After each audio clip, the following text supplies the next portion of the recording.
국회가 김건희 중심으로 돌아가는 지금 뭐 국회 건의 뭐 이런 건가요? 뭐냐면 어떻게 하다 보면 모든 상임위에서 김건희를 다룰 수밖에 없는 국정에 전방위적으로 개입해 있는 그런 느낌. 그래서 지금 주가 조작 공범, 그 주가 조작 특검인가? 아니요. 최혜병 특검, 3차 특검에 김건희 관련자가 들어가고 이거죠. 이제 그 이야기를 한번 해볼 건데 어제 나온 단독 한번 보겠습니다. 김은혜가 윤석열 휴가지 저도에서 박근혜가 갔던 그 저도에서 사건에서 다음 날 발신자는 윤 대통령 휴가지 이 통화가 지금 또 들통이 났습니다. 그러면 김은혜는 저 휴가를 따라갔다는 뜻이에요? 안 그 그러면은 자리에 김은혜 휴대폰을 가지고 갔다는 거예요. 뭐 어떻게 해석을 해야 되는 겁니까? 왜 자기 상사 휴가 가는데 부하 직원이 따라갑니까? 저 그것도 웃기더라고요. 저거는 그만큼 휴가잖아요. 일이 아니라. 예. 근데 대변인까지 데리고 가는 건지 원래 그렇게 가는 건지는 모르겠네요. 야, 임기훈 당시 국방비서관한테 2차례 전화한 사실이 확인됐다. 홍보수석 조도에서 2차례 통화 기록. 왜? 그러니까 지금 이제 통화 기록상으로는 그 정무수석을 제외한 모든 수석과 비서관들이 다 동원된 겁니다. 대단하지 않습니까? 그러면은 그렇게 움직일 수 있는 사람이 과연 누군가? 저 지도를 보면요, 김은혜가 차 타고 가면서 전화한 거예요. 그리고 그 차가 그러니까 통화가 끊어지고 27분에 또 한 번 더 전화하는 거예요, 김은혜가. 그러면 저거는 윤석열이 홍보수석한테 홍보수석. 어떤 사건에 대해서 다시 한번 확인해봐 이런 느낌 아닐까요? 그러니까 저 윤석열이 저도로 가기 직전에 일정이 저기 보이스카우트 그 잼버리 맞아요. 그 행사였잖아요. 그러니까 그 잼버리 행사 끝나고 그 윤석열이 이동하는 차를 김은혜가 같이 타고 갔다고 지금 해석해야 되는 거 아닙니까? 사실 그게 지금 상식적으로 지금 나는 납득이 잘 안 돼가지고 그러니까 여러 가지 다른 그 시나리오를 자꾸 생각하게 되는 거예요. 이 수석들한테 이제 핸드폰, 야, 네 핸드폰 갖고 와봐. 그래서 휴가 끝나고 줄게. 뭐 이렇게 된 건가? 자, 타임별로 한번 볼까요? 계속 드러나는 임기훈 통화. 이게 지금 그날 8월 3일이잖아요. 윤석열이 경로한 3일 후. 그 전날 외국에 나가 있는 이종섭이한테 전화했던 3번이나 전화했던 그 다음 날이에요. 아침부터 전화기 불납니다. 임기훈, 유재현, 임기훈, 김은혜, 임기훈, 박진희, 조태용, 임기훈, 이시원, 임기훈, 김계환, 임기훈. 야, 배터리 다 떨어졌겠다. 임기훈 진짜 바빴네요. 아 진짜 임기훈 짜증났겠다. 이러니 국방대학교 총장으로 안 보낼 수가 있나? 그 사이에 임기훈이한테 윤석열이가 전화를 해요. 1시 25분에 낮에. 야, 씨발. 야, 이래놓고도 윤석열의 개입이 없었다고요. 이게 초단인 거예요. 그러니까 윤석열이 임기훈한테 전화하고 그 이후에 임기훈이 유재현한테 전화했다. 그럼 결과적으로는 윤석열이 뭔가를 시킨 거 아닙니까? 그렇게 해석할 수밖에 없잖아요. 아 근데 너무 놀라운 게 우리가 이 사건을 얼마나 많이 봤으면 여기 등장인물을 다 지금 얼굴을 다 아는 사람들이에요. 얼마나 이 사람들이 사실은 이게 휴가가 아니라 짜증 나긴 났을 거예요. 가긴 갔는데 계속 전화해서 이거는 야 이렇게 해볼까? 전화해봐. 이거 확인했나? 전화해봐. 계속 이 짓 했다는 거 아닙니까? 내용은 잘 모르지만 그때 그 국회에서 이원태 의원이 임기훈 국방비서관과는 어떤 내용의 통화를 했죠? 그러니까 유재현이가 임기훈 비서관은 전화가 와서 경북경찰청 경북에서 저한테 전화가 올 거라는 말해줬습니다. 이런 것들이 이제 계속 드러나고 있는 거예요. 그래서 민주당이 지금 거부권 행사가 2번이나 된 최혜병 특검을 3번째 발의했습니다. 핵심은 이 법에 수사 대상에 김건희가 명시돼 있다. 결국 우리 방송에 몇 개월 전에 김규현 변호사가 했던 말, 최혜병 사건에 김건희가 관련돼 있을 수 있다는 이야기가 현실화되는 순간이에요. 그때 김규현 변호사는 이렇게 이야기했죠. 최혜병 사건을 수사하다 보면 결국에는 김건희와 만날 것이다. 야, 알고 보니까 이제 그 김기현 변호사가 다 알고 했던 이야기였죠. 그러니까 김건희가 뭐 자기랑 관련이 있어서 개고기 관련한 뭐 수사 외압을 했다 그러면 일견 좀 이해가 될 수 있는데 개고기 관련 수사가 아니라 국방부 관련한 해군 해병대 관련한 사건이잖아요. 여기서 김건희가 왜 덜출하냐. 근데 김건희가 그 중간에 이종호 등과 개입해 있는 느낌이 나누면 사건의 얼개가 더 이해되는 상황. 아니 이렇게 하다 보니까 모든 청문회가 멤버가 비슷해지는 거예요. 그렇지. 그러니까 청문회 멤버만 보면 저게 도대체 어떤 청문회인지 잘 구분이 안 되죠. 자, 그래서 지금 그 법 발의까지 했는데 여러분 이 표를 한번 보시면은 지금 세 번째 발의한 게 3, 이거 밑에인데 사실은 별 변화는 없는데요. 오른쪽에 수사 대상 및 범위에 이종호 등이 김건희 등에게 임성근의 구명을 부탁한 불법 로비 의혹 사건 내용이 들어가 있다. 이게 거부권을 3번을 하면서 오히려 계속 거부권을 해주니까 이게 더 촘촘해집니다. 네, 더 넓어지고. 네. 그러니까 이게 그 왜 똑같은 법을 3번씩이나 발의할 수 있나 이렇게 의문을 가지시는 분도 있을 텐데 제목만 똑같은 거지 내용이 다르잖아요. 그러면 그렇죠. 가능합니다. 그러면 이제 이 나중에 만약에 이것도 이제 윤석열이 또 거부권을 행사해 가지고 또 제2요구까지 그 또 부결된다. 그러면 제목을 또 내용은 똑같게 하되 제목을 김건희 종합특검으로 해가지고 또 하면은 내용은 똑같죠. 이번에 전현희 의원이 발의한 법 중에 윤석열을 수사 대상으로 하는 특검을 발의해 놓은 게 하나 있어. 나중에 이게 다 합쳐져. 그러면 결국에는 이게 이 정부 때는 못 써먹더라도 윤석열 끌어내리고 난 다음에는 윤석열이 수사 대상이 바로 그 법 카피해가지고 문구 몇 개만 바꾸면 돼요. 그렇죠. 윤석열 대통령이 아니라 윤석열 전 대통령 이렇게 되는 거예요. 등장인물도 다 비슷해. 지랄. 근데 여기서 이제 등장한 한동훈이가 지금 그 당대표 한번 돼보려고 나는 윤석열과 달라 본질적으로. 그래서 최혜병 특검 뭐 대법원장이 추천하면 받아들일 수 있다고 했는데 그래서 사실 한동훈이가 여기에 대해서는 구체적인 얘기를 안 하고 있거든요. 근데 야당은 압박이 심해지지. 그러니까 사실 한동훈이 사면 초과라는 말이 맞는 것 같고요.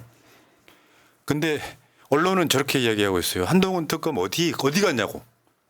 출발부터 용산 바라기 하고 있는데. 그러니까 얘는 내가 봤을 때 나는 윤석열과 달라 이미지만 갖고 가고 결국에는 당대표가 되는 순간 윤석열과 지금 사실은 공범으로서의 스탠스가 돼 있다라고 보는 게 맞을 것 같죠. 다만 한동훈이가 여기서 입장을 제대로 한번 밝히긴 해야 돼요. 과연 그렇게 할까요? 그 한동훈은 당대표 되고 나서 더 존재감이 작아진 것 같아요. 이렇게 차라리 당대표 도전할 때는 뉴스에 자주 나왔었는데 지금 한동훈이 어떤 지향하는 정책이나 어떤 권력의 방향성이 정확하게 안 보이니까 아무도 지금 줄 서는 사람이 없는 것 같이 보이잖아요. 정기요금 17,000원 취약계층에 지급한다잖아. 아, 충격적이네요. 18,000원도 아니고 17,000원. 굳고 거덜나겠네요. 그러니까요. 자, 근데 여기서 이제 여기까지는 특검에 관련된 거였고 지금부터는 청문회가 또 열립니다. 그러니까 보수 언론이 진저리를 치는 거야. 여기도 청문회, 저기도 청문회 한다고. 세관 마약 수사 외압 청문회 야당 단독 의결. 아 근데 사실 이거는 청문회 해야죠. 여기는 행안위에서 의결한 거예요. 예. 아니 이 정도로 어마어마한 사건이 터졌는데 이 사건의 내막을 정확하게 들여다보기 위한 절차를 안 하면은 그게 더 문제죠. 그 형식이 지난주에 청문회하고 이번 주에 또 청문회 한다고 그 두 개의 청문회가 똑같은 게 아니잖아요. 그러니까 저 마약 사건 자체로도 어마어마한 사건인데 엄청난 거죠.